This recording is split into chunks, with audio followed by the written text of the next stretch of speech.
Hello. आज मी तुम्हाला एक नवीन विषयावर सविस्तर माहिती सांगते. माहिती अशी आहे की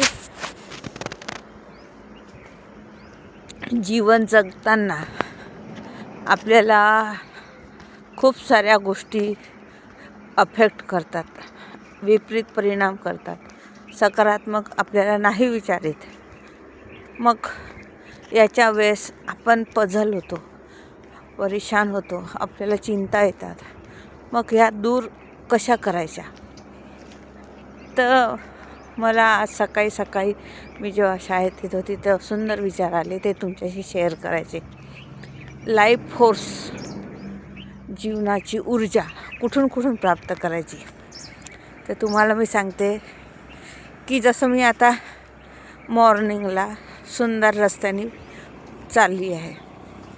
वॉकिंगमधून आपल्याला ऊर्जा मिळत आहे, कारण ही सकाळची ऊर्जा खूप पॉवरफुल ऊर्जा घेऊन येत असते. उगवते सोनेरी किरणं, पक्ष्यांच्या चिवचिवाट, आणि हे जगण्यासाठी एक उत्तम असं टॉनिक आहे. आणि नुसतं चालायचं आणि विचाराकडे न बघता अनेक छोटे पक्षी आहे, चिवचिवाट आहे, त्यांचा प्रत्येक आवाज ऐकण्याची कान टोक करायचे. इतकं सुंदर असं विलोभनीय दृश्य असते हे, की मग आपलं मन त्याच्यातच रमते. आणि स्वतःला कुठेतरी आपण विसरतो. किती चाललो हे पण आपल्या लक्षात येत नाही. एक चालण्यातून येते लाईफ फोर्स एनर्जी. दुसरी आहे, तुमच्या जवळपास नदी असेल तर त्या नदीचा, कारण तुम्हाला सांगते की चालण्यापेक्षा समजा आपल्याला 50% तुम्ही रिफ्रेश होत असाल तर नदीमध्ये 100% रिफ्रेश होतात. कारण इतक्या सुंदर वाइब्स येतात त्या नदीत. तुम्ही शरीर पूर्ण समजा आंघोळ जरी नाही केली, नुसते पाय जरी टाकले ना, तर पूर्ण शरीरामध्ये अशी लहर दौडते. आणि काय सांगू, मी तो नेहमी आनंद घेते जेव्हाही माझ्या जीवनामध्ये मी नदीच्या परिसरात गेली, नदीत गेली तर पूर्ण ओली होऊन जाते. आंघोळ करूनच येते. आंघोळ असते काय असते ती शाही ईश्वराने आपल्याला दिलेली एक सुवर्ण संधी. आणि ती काही आपल्याला नुसतं शरीराने नाही धुत, तर मनाने पवित्र करते. सुंदर आपल्याला निसर्गाशी कनेक्ट करते. आणि तिची कृपा असली ना की सगळं काही होते. तसंच पृथ्वी मातावर चाललं तर ते वाइब्स. आता पहा किती सुंदर पक्ष्यांचा थवा असा सुंदर उडत आहे सकाळी आकाशामध्ये. ही ऊर्जा कुठून मिळणार आहे? ही ऊर्जा घेण्यासाठी आपल्याला नेचरमध्ये जावं लागेल. सुंदर पक्ष्यांची शाळा.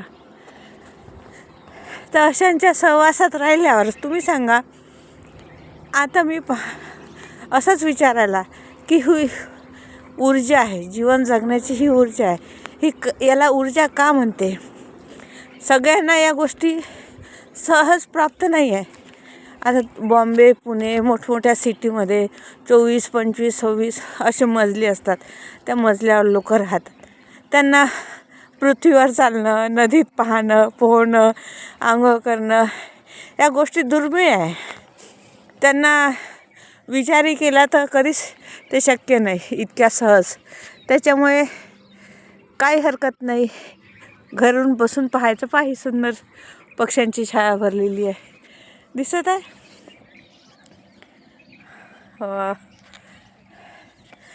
तर ही ऊर्जा. आणि आपल्याला जसं अनेक रंग आवश्यक असतात, छान आपण कपडे घालताना कलर चॉईस करतो, तर निसर्गामध्ये तर हे प्रचंड कलर आहे. सकाळी उगवता सूर्य पहा, संध्याकाळचा मावळता सूर्य पहा, पाणी पहा, या गोष्टी ब्रह्मांडात पूर्णपणे भरून आहे. तर याच्याशी जेव्हा आपण कनेक्ट होतो तर आपल्या आंतरिक विचाराची आपोआप शुद्धी होते. आपण ज्या गोष्टीवर फोकस करतो ना, त्यामुळे आपल्याला एक सतत विचारचक्र सुरू होते. पण आपला फोकसच बदलला. आपण पर्टिक्युलर एक फोकस न करता पुऱ्या ब्रह्मांडात, पूर्ण पृथ्वीवर आपण सहज नजर टाकली तर किती सुंदर गाणं गात आहे. एक लयबद्ध सगळं सुरू आहे संचालन. पक्ष्यांचा चिवचिवाट, जो तो आपलं काम व्यवस्थित करत आहे. जर हे सगळं जो तो आपलं काम व्यवस्थित करत आहे, मग आपणही ह्या ब्रह्मांडाचा एक भाग आहोत. आपण पण सुंदर असं काम करत आहे. पाह्या झाडावर सुंदर सुंदर छोट्या छोट्या चिमण्या बसलेल्या आहे, दिसत आहे. व सगळ्याच गोष्टी विलोभनीय आहे. आनंद घ्या, आनंद शेअर करा. आपल्याला वाटते की आपण आपल्यापाशी काहीच नाही, पण प्रत्येकापाशी पूर्ण रूपाने शक्ती भरून आहे. माझे पुष्कळ असे व्हिडिओ मी जे करते ते जिथे गेली तिथे मला अट्रॅक्ट करते. आता मी तुम्हाला अजून एक विचारायला तर सांगते की आपण कुठे बसू शकतो. आता मी समजा चालत आहे तर एखादी जागा मला अट्रॅक्ट करेल, मला तिथे बसायची इच्छा होईल. म्हणजेच काय, पृथ्वीवर असे ठिकाणं आहे आपल्याला की आपल्याला असं वाटते तिथे जावं, बसावं, ही तकूच करावी. म्हणजेच काय, आपल्यासाठी सगळं अरेंज केलेलं आहे. आपलं सकारात्मक जर पाहिलं तर खूप सुंदर आहे. माझ्या हा प्रवासात मला खूप काही सुचते आणि खूप काही गोष्टी मी टिपायचा प्रयत्न करते. आणि मला असं वाटते की माझा प्रत्येक पॉझिटिव्ह थॉट हा सगळ्यापर्यंत गेला पाहिजे. कारण हा विचार जो अंतर्मनात प्रगटला तो पुन्हा पुन्हा थोडी येणार आहे. मग तो टिपायचा प्रयत्न आपण सगळ्यांनी केला पाहिजे. तर धन्यवाद. लाईक करा, सबस्क्राईब करा. थँक्यू. Love you.